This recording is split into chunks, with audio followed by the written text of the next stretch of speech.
Love Zuri is an important story because it's not just about autism, it's about just being different, period, right?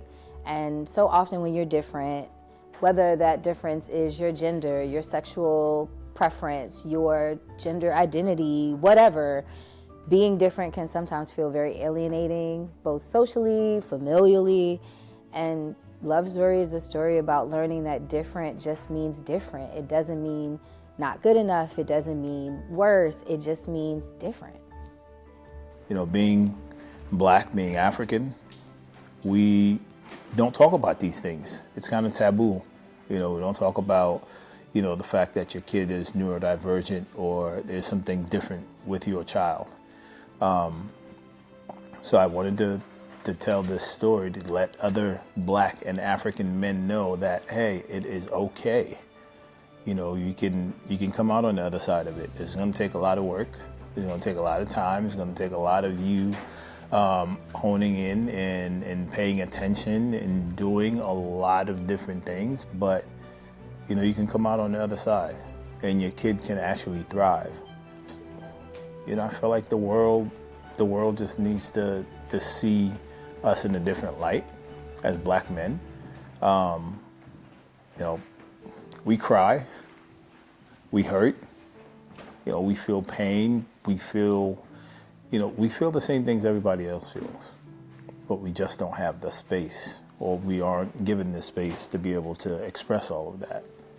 I know that black men are often not allowed to be vulnerable, and they're not allowed to be imperfect in society's measures. But I feel like this conversation that can be born from this movie is, one, about being able to be vulnerable, two, about trusting your partner in your village. You know, that baby didn't get made by itself. So whether you're with that partner or not, having the conversations that aren't easy but that are necessary to give the love you need to your child. I think it's also a place for black fathers to remember that their children don't have to be perfect to be worthy. Their children don't have to be perfect to be worth loving. And if society sees whatever their children's difference is as an issue, that's their problem. But as a father, it's so important for you to come in and be mindful that your child just wants you and the love that you have for them. I hope that, you know, more fathers can have these conversations about their children that are different in whatever way. I think right now we're in a space where everyone is looking for better compasses in terms of how we are thinking about things like empathy, humanism, and those are some of the pillars that I base a lot of my writing in. So I think those things are important because, you know, you watch the news, you get discouraged. So stories like these provide hope for humanity, essentially. So I wanted to make sure that we keep these types of themes alive so that families can continue to build their legacies based in rooted and grounded and foundational themes that keep us human. Casting was definitely a group effort. So while I did write this story, I'm a co-executive producer, and I also, in conjunction with the whole entire Above the Line team, Muhammad, Okima, we all tried to make sure that we used our community to get the best people in this story. So just the people who we knew, who were on prior projects, really lended to the roles perfectly. And I think the only person we ended up finding was our female lead, Logan Page. And I think that, you know, through table ratings, through casting, she really, really kind of just knocked it out the park. So we were glad to have her as well. When writing this story, I wanted to make sure first that I honored the creator and the storyteller. And for me, when I'm telling stories, the biggest thing for me is authenticity. And I think naturally the emotional arc really lands because I told the story exactly how it felt.